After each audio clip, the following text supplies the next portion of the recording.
Hello students, आज हम देखने वाले हैं कक्षा 12वीं की फिजिक्स को। इसमें हम अध्याय 1 जिसका नाम है विद्युत आवेश और क्षेत्र ये पढ़ रहे थे। तो इसमें हमने पिछले वीडियो में विद्युत द्विध्रुव के कारण अक्षीय स्थिति में स्थित किसी बिंदु पर विद्युत क्षेत्र की तीव्रता का व्यंजक ज्ञात कर लिया था। अब आज हम विद्युत द्विध्रुव के कारण ही निरक्षीय स्थिति में स्थित किसी बिंदु पर विद्युत क्षेत्र की तीव्रता का व्यंजक ज्ञात करेंगे। तो पिछले वीडियो में हमने अक्षीय स्थिति का व्यंजक देखा था, आज हम निरक्षीय स्थिति का व्यंजक देखने वाले हैं। तो वीडियो स्टार्ट करने से पहले यदि आपने अभी तक हमारे चैनल को सब्सक्राइब नहीं किया है तो सब्सक्राइब कर ले और बेल आइकन को प्रेस कर दे ताकि आने वाले हर वीडियो का नोटिफिकेशन आपको प्राप्त हो सके। और वीडियो को अधिक से अधिक लाइक एवं शेयर जरूर करें। और अगर आपने अभी तक हमारे पिछले वीडियो नहीं देखे फिजिक्स के तो डिस्क्रिप्शन में प्लेलिस्ट की लिंक दी गई है, वहां से आप वो सारे वीडियो देख सकते हैं। तो शुरू करते हैं हमारा ये वीडियो भी पिछले वीडियो की तरह ही थोड़ा लंबा होने वाला है क्योंकि ये डेरिवेशन भी थोड़ा बड़ा है। तो शुरू करते हैं हम। इसमें हमें क्या करना है, सेम कुछ पॉइंट उसी प्रश्न जैसे चलेंगे, यानी कि हमें उसी प्रश्न के आधार पे ही हल करना है। अगर वो आपने अच्छे से समझ रखा है तो इसे भी समझने में आसानी होगी। तो इसमें क्या करना है, सबसे पहले तो विद्युत द्विध्रुव के कारण। तो सबसे पहले हम इस प्रश्न के अंदर भी एक विद्युत द्विध्रुव बनाएंगे जैसा पिछले डेरिवेशन में बनाया था। तो हम क्या करते हैं, सबसे पहले एक विद्युत द्विध्रुव को तैयार कर लेते हैं। तो सबसे पहले विद्युत द्विध्रुव तैयार करने के लिए हमें क्या करना होता है, दो आवेश लेने होते हैं। ये एक आवेश और ये दूसरा आवेश। ये दोनों आवेश समान होने चाहिए, मतलब ये Q है तो दूसरा भी क्या होना चाहिए, Q होना चाहिए। लेकिन समान होने के साथ साथ ये V जाति होते हैं। V जाति यानी एक अगर प्लस का लेंगे तो दूसरा माइनस का लेना है। V जाति का मतलब ये होता है। तो ये एक आवेश हमने प्लस का ले लिया और एक माइनस का। अब ये दोनों आवेश अगर एक दूसरे से अल्प दूरी पे रखे हुए होते हैं, जैसे यहाँ पे हमने इन्हें काफी दूर बताया है लेकिन वास्तव में ये अल्प दूरी पे होते हैं। और वो अल्प दूरी कितनी ली जाती है, 2l ली जाती है। तो हम यहाँ पे इन दोनों आवेशों के जो बीच की दूरी है वो कितने बना देते हैं, 2l बना देते हैं। तो इन दोनों आवेशों के बीच की दूरी कितनी है यहाँ, 2l।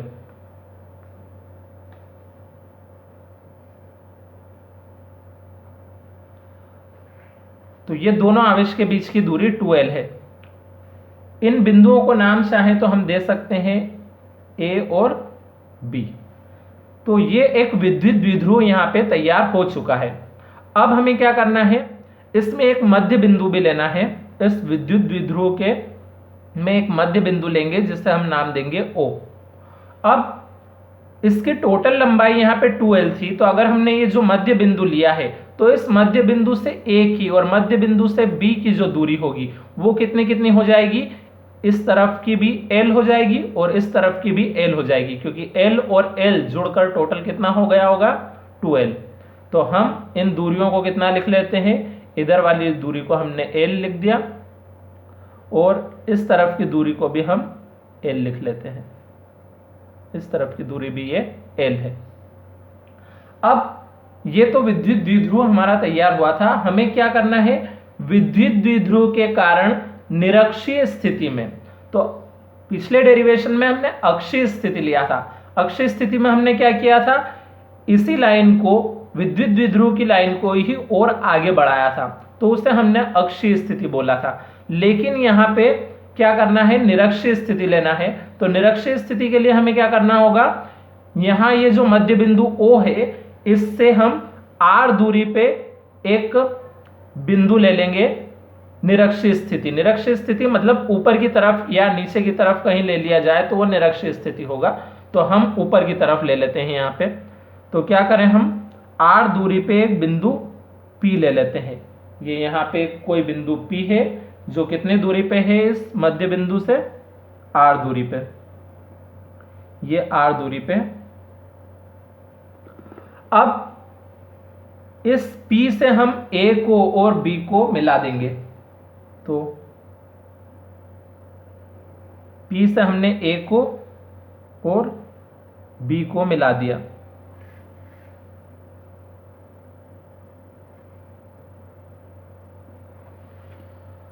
अब हमें क्या करना है, अब यहां पे ये जो कोण होंगे, ये वाला कोण थीटा रहेगा, यहां पे ये जो कोण है ये भी थीटा होगा। साथ में अब यहां पे ये जो बिंदु P है, इस बिंदु P पे हम देखते हैं सबसे पहले तो अगर प्लस Q आवेश के कारण हम इस बिंदु P पे विद्युत क्षेत्र की तीव्रता देखें तो वो किस तरफ होगी। तो हम क्या करें, यहाँ पे ये जो बिंदु P है इस पे हम एक परीक्षण आवेश ले लेते हैं। परीक्षण आवेश यानी कि एकांक धनावेश। तो एकांक धनावेश को वैसे हम काय से दर्शाते हैं, प्लस Q0 से दर्शाते हैं। तो हम यहाँ इस बिंदु पे कौन सा आवेश मान रहे हैं, प्लस Q0 आवेश है ये एकांक धनावेश। अब अगर हम देखें तो यहाँ पे A पे धनावेश है, P पे भी धनावेश है। तो ये प्लस और प्लस आवेश जब रहेंगे तो दोनों प्लस होने के कारण ये एक दूसरे को क्या करेंगे, प्रतिकर्षित करेंगे। यानी कि ये जो बिंदु P पे जो आवेश रखा हुआ है ये इस तरफ खिसकेगा। तो देखा जाए तो बल की जो दिशा होगी वो किधर होगी, इस तरफ, भार की तरफ बल लगेगा। अब अगर बल भार लग रहा है तो विद्युत क्षेत्र की जो तीव्रता की दिशा होगी वो भी यही होगी। तो विद्युत क्षेत्र की तीव्रता को हम कैसे दर्शाते हैं, E से। तो E लिख दिया और साथ में हम क्या लिख देते हैं, A, क्योंकि ये A के कारण विद्युत क्षेत्र की तीव्रता थी। अब इसी प्रकार अगर हम देखें यहाँ पे इस B पे माइनस Q आवेश है और P पे तो प्लस का ही है। तो अब ये प्लस और माइनस आपस में क्या करते हैं, अगर एक प्लस का और एक माइनस का आवेश होता है तो ये आपस में आकर्षित होते हैं। आकर्षित होते हैं इसका मतलब P पे जो आवेश है वो इस तरफ आएगा, किधर की तरफ, B पे जो आवेश है उस तरफ ये आएगा। तो अब जो बल है वो इस तरफ लग रहा है, देखा जाए तो इस दिशा में इस तरफ आ रहा है, नीचे की तरफ। तो अगर बल इस तरफ लग रहा है तो विद्युत क्षेत्र की तीव्रता की भी दिशा यही हुई। तो विद्युत क्षेत्र की तीव्रता को हमने E से दर्शाया और साथ में क्या लगा दिया, B, क्योंकि इस बार B के कारण है। अब ये जो दिशाएं हैं ये न तो क्षैतिज दिशा हुई न ऊर्ध्वाधर। तो इस स्थिति में हम क्या करेंगे, इसके घटक बनाएंगे। घटक मतलब एक क्षैतिज घटक बनेगा और एक ऊर्ध्वाधर घटक। तो अगर हम EA के लिए देखें तो EA का क्षैतिज घटक तो कैसे बन जाएगा, आड़ी वाली लाइन को हम क्षैतिज घटक बोलते हैं, और अगर खड़ी लाइन खींची जाती है इस प्रकार से तो उसको ऊर्ध्वाधर घटक बोलते हैं। तो इस EA का क्षैतिज घटक ये वाला हो गया और ऊर्ध्वाधर घटक ये। अब क्षैतिज घटक में हमेशा cos थीटा लगाया जाता है। क्या लगाया जाता है, cos थीटा। तो अगर हम ये है किसका क्षैतिज घटक, ये है EA का क्षैतिज घटक। तो EA और साथ में क्या लगाया हमने, cos थीटा। और ये जो है ये ऊर्ध्वाधर घटक है। ऊर्ध्वाधर घटक के साथ हमेशा sin थीटा लगता है। तो हम इस EA के साथ क्या लगा देते हैं, sin थीटा। तो क्षैतिज घटक में हमने EA के साथ cos थीटा लगाया, ऊर्ध्वाधर घटक में EA के साथ sin थीटा। ये हमने EA के क्षैतिज और ऊर्ध्वाधर घटक बनाए। अब अगर हम इस EB का क्षैतिज और ऊर्ध्वाधर घटक देखें तो इस EB के लिए क्षैतिज घटक तो ये वाली लाइन हो जाएगी। तो इसी लाइन को हम ले लेते हैं, ये वाली लाइन ही क्या है, EB के लिए क्षैतिज घटक है। तो EB cos थीटा, क्योंकि क्षैतिज घटक के लिए हम cos थीटा लगाते हैं। और ये जो नीचे की तरफ जो लाइन आ रही है ये क्या हो जाएगी, ऊर्ध्वाधर घटक हो जाएगा इसका। तो ऊर्ध्वाधर घटक के लिए हम क्या लगाते हैं, EB के साथ ऊर्ध्वाधर घटक के लिए sin थीटा लगाते हैं। और यहाँ पे ये जो कोण है ये वाला और इस तरफ वाला ये जो कोण, ये कोण भी कितने रहेंगे, थीटा रहेंगे। क्योंकि यहाँ का कोण अगर थीटा है तो ये कोण भी थीटा रहेगा, यहाँ का कोण थीटा है तो ये कोण भी थीटा रहेगा। अब यहाँ पे हम चाहें तो इस प्रकार से लाइन खींच सकते हैं नीचे की तरफ और इधर एक आड़ी लाइन।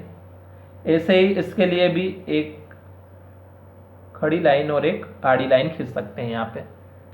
तो ये हमारा यहाँ पे चित्र कंप्लीट हुआ है अभी। अब हमें क्या करना है, डेरिवेशन को हल करना है।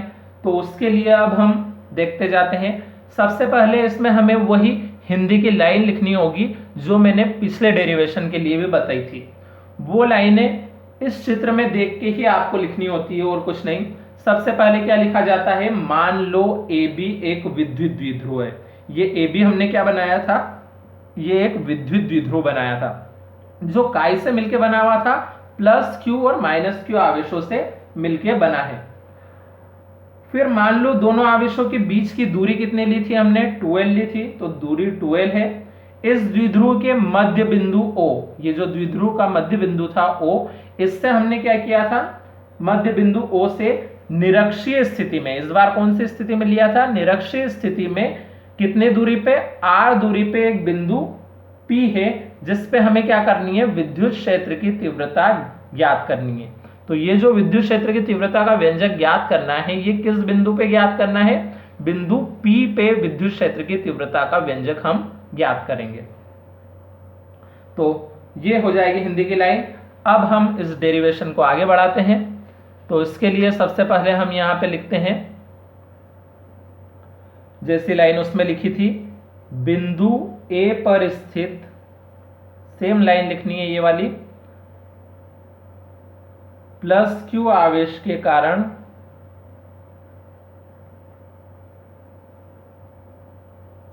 बिंदु P पर विद्युत क्षेत्र की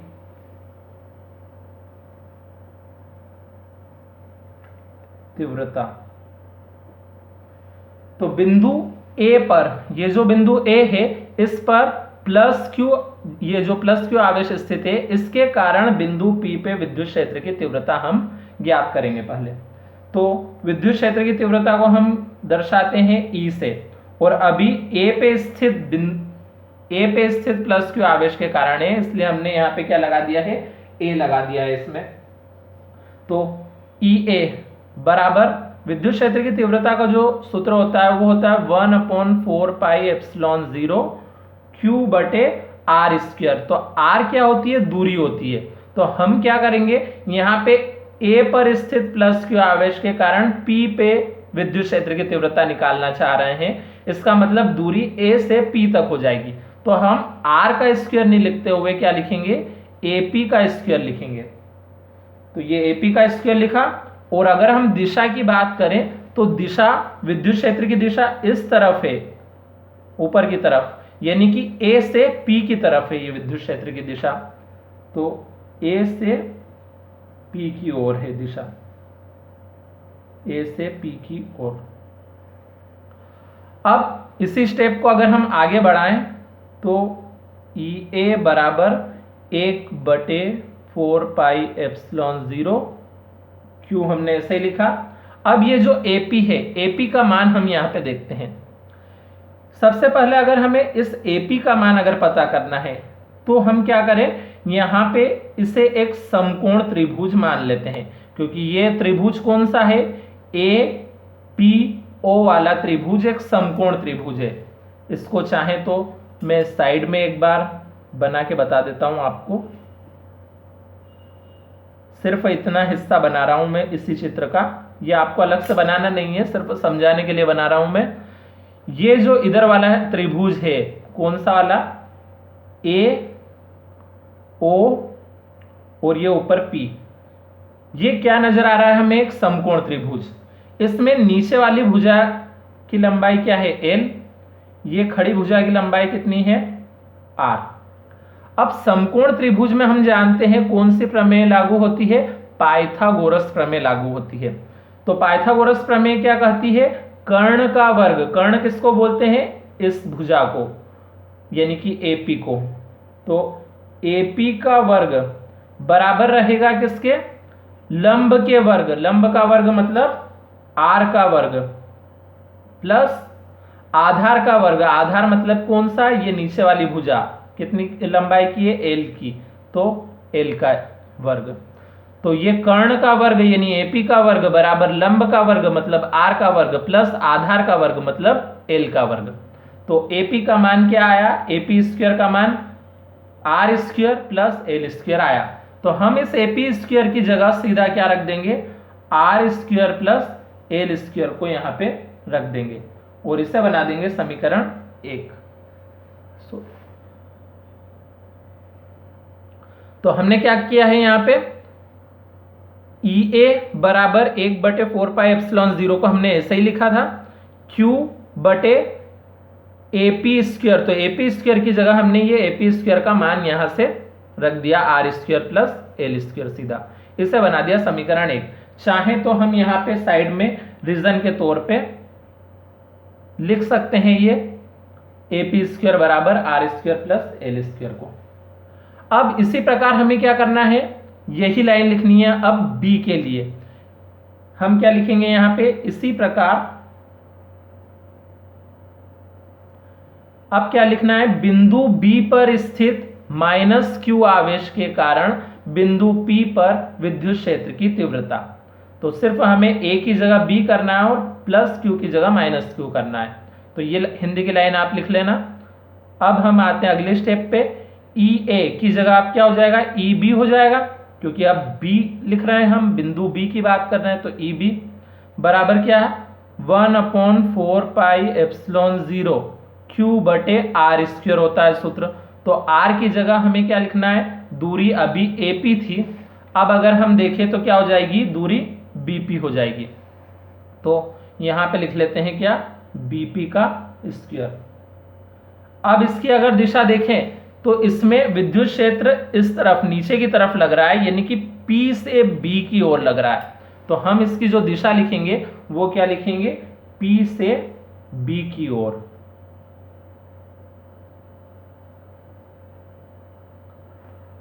तो इसे आगे बढ़ाएं, EB बराबर 1/4πε0 Q बटे, अब BP स्क्वायर का मान लिखना है हमें। तो देखो यहां पे ये जो समकोण त्रिभुज था, इसी प्रकार का एक समकोण त्रिभुज इधर भी बना हुआ है, इसमें भी हमें क्या निकालना है, BP यानी कि कर्ण को ही निकालना है। जैसे इसमें AP वाले कर्ण को निकालना था, इसमें BP वाले कर्ण को निकालना है। अब यहां अगर हम देखें तो इसमें आधार L था, तो इसमें भी तो आधार L है, इसमें लंब R था, तो इस वाले त्रिभुज के लिए भी लंब ये R ही रहेगा। इसका मतलब जो AP स्क्वायर का मान आया था R square plus L square, वही किसका रहेगा, BP स्क्वायर का भी मान रहेगा, क्योंकि BP स्क्वायर मतलब कर्ण का स्क्वायर बराबर क्या होता है, लंब का स्क्वायर यानी कि R का स्क्वायर प्लस आधार का स्क्वायर यानी L का स्क्वायर। तो मान क्या आ रहा है, AP स्क्वायर का अगर ये आया था तो BP स्क्वायर का भी क्या आएगा, R square plus L square ही आएगा। इसलिए हम BP स्क्वायर की जगह भी ये लिख लेते हैं R square plus L square को। ये बना दी हमने यहाँ पे समीकरण 2। इसमें भी चाहे तो साइड में रीजन लिख सकते हैं, BP स्क्वायर बराबर R square plus L square. अब आगे अगर हम देखें तो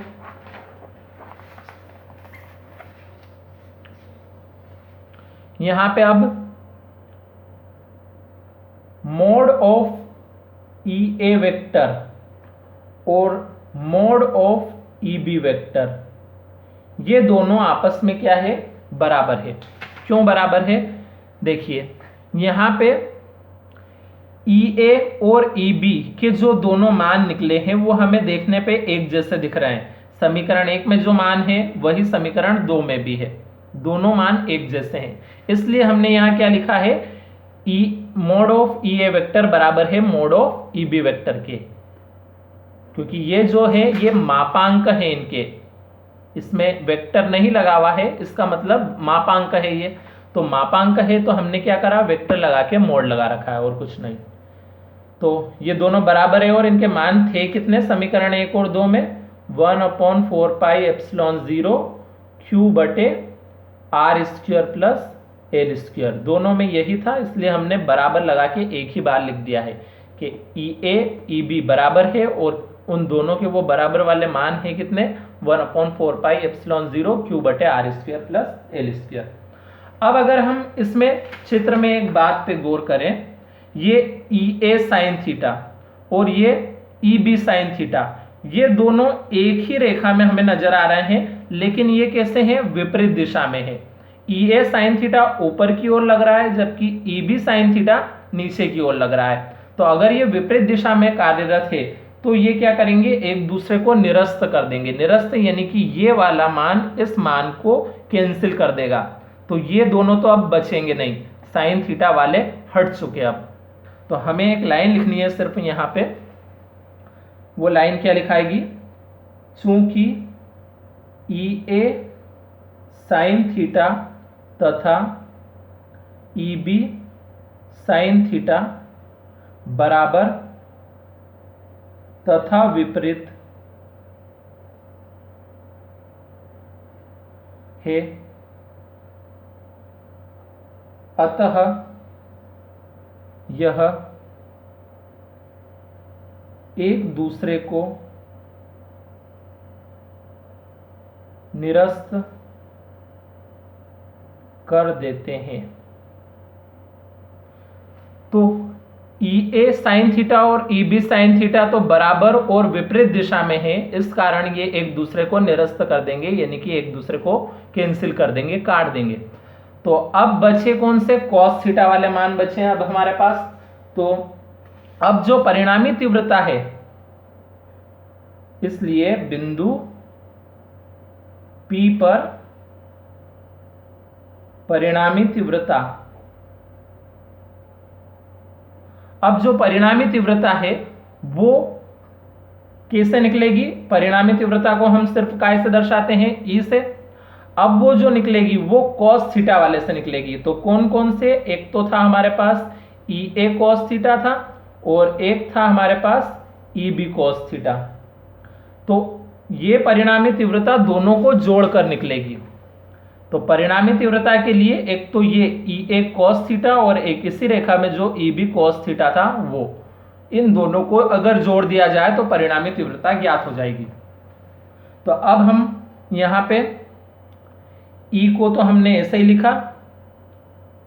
अब ई ए का मान भी वही था, 1/4 पाई एप्सिलॉन 0 क्यू बटे R square plus L square, और ये कॉस थीटा हमने ऐसे ही लगा दिया।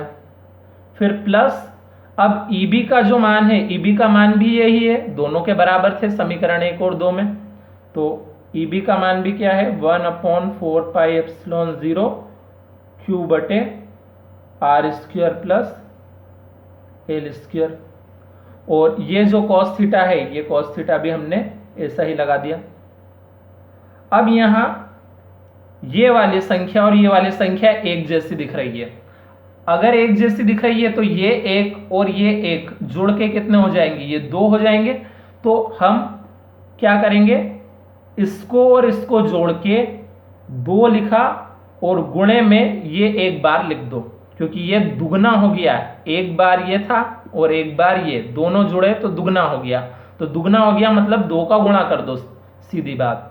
तो 2 का गुणा किया और इसको अब एक बार लिख लेते हैं हम, 1/4 पाई एप्सिलॉन 0 क्यू बटे R square plus L square और ये कॉस थीटा। इसे बना दिया हमने समीकरण 3। अब हम क्या करेंगे, कॉस थीटा का मान निकालेंगे। तो कॉस थीटा का मान निकालने के लिए हम एक समकोण त्रिभुज लेते हैं, समकोण त्रिभुज AOP में, वही समकोण त्रिभुज जो अभी हमने यहां पे बनाया था, ये वाला ही। तो ये AOP वाला समकोण त्रिभुज है। इस समकोण त्रिभुज में हमें क्या करना है, cos थीटा का मान निकालना है समकोण त्रिभुज से। तो cos थीटा के लिए हम जानते हैं, लंब कर्ण आधार में हमने 10वीं में एक सूत्र पढ़ा होगा, cos थीटा बराबर होता है आधार बटे कर्ण। cos थीटा के लिए आपने 10वीं में सूत्र पढ़ा होगा, लाल बटे कक्का से आपको लिखना सिखाया होगा।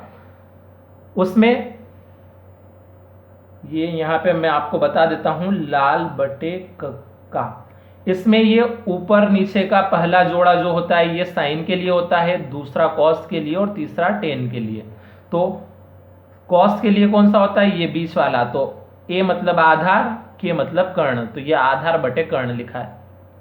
तो अब हम cos थीटा बराबर, चित्र में देख लेते हैं आधार क्या है, आधार है OA, तो हम लिख लेते हैं OA को, और कर्ण, कर्ण क्या है, कर्ण है AP, तो यहां पे लिख लेते हैं हम AP को। भुजाओं के नाम आपको पता होंगे ही सही, इसे कर्ण बोला जाता है, इसे लंब और इसे आधार बोला जाता है।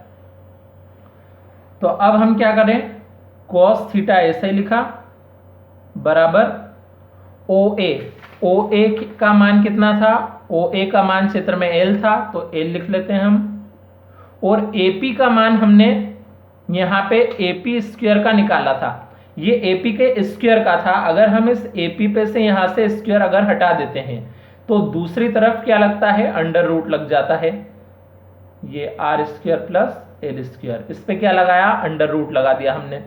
तो यहाँ पे से AP पे से स्क्वायर हटाने पर दूसरी तरफ अंडर रूट लग गया, यानी कि AP का मान क्या आया हमारे पास, under root R square plus L square. तो ये cos थीटा का हमारे पास यहाँ पे मान आ चुका है। अब हम क्या करेंगे, समीकरण 3 जो हमने बनाई थी उसमें cos थीटा का ये मान यहाँ पे रख देंगे, cos थीटा का मान रखने पर,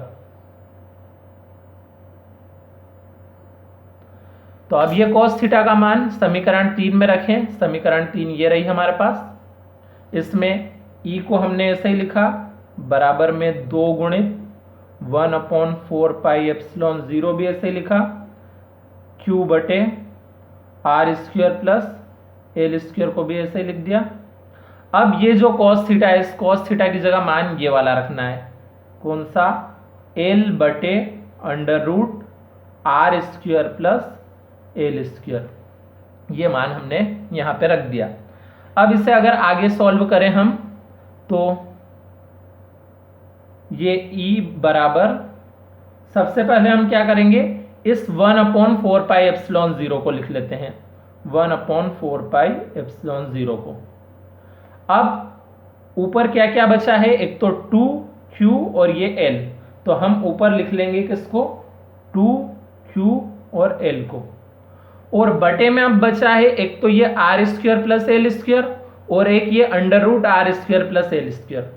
तो इसे आप ध्यान से समझिए, R square plus L square पे ये जो कोष्टक लगाया है, इस कोष्टक पे कोई घात नहीं है, यानी कि एक घात होगी यहाँ पे, मतलब ये R square plus L square कितनी बार है, एक बार है।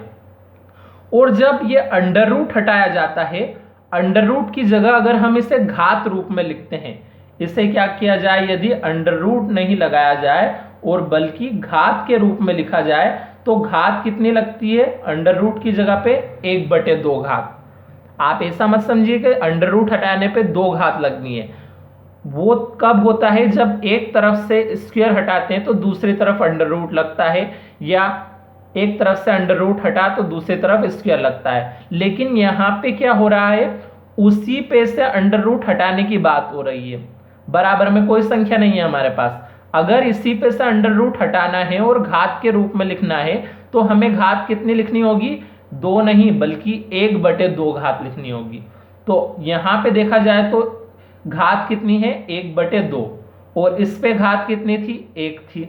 अब हम जानते हैं कि 1 और यदि 1/2 को जोड़ा जाए तो हल करने पे कितना आता है, अगर एलसीएम लेके हल करें इससे, तो एलसीएम 2 आया, 2 का इस 1 में गुणा कर देंगे, कितना हो जाएगा, 2 और प्लस 1, तो 2 और 1 कितना हो गया, ये 3, और बटे में कितना है, 2, यानी कि 1 प्लस 1/2 को हल करा तो कितना आया, 3/2 आया।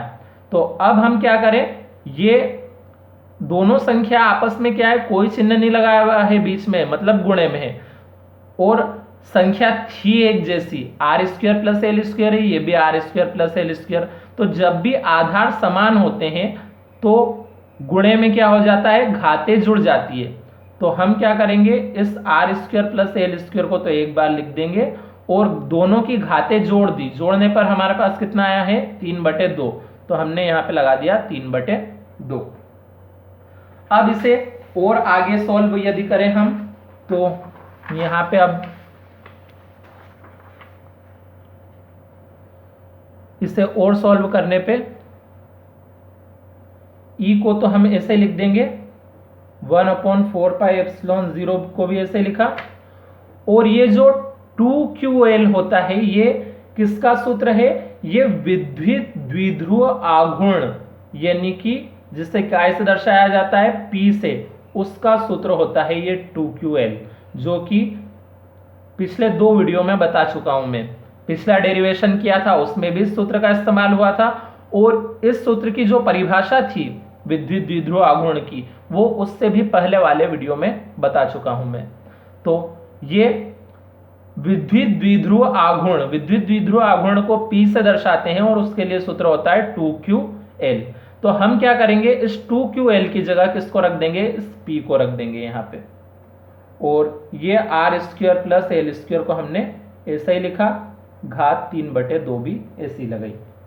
अब यदि हम क्या करें यहां पे, अब यदि हम L को बहुत ही छोटा मान ले, किससे? R से।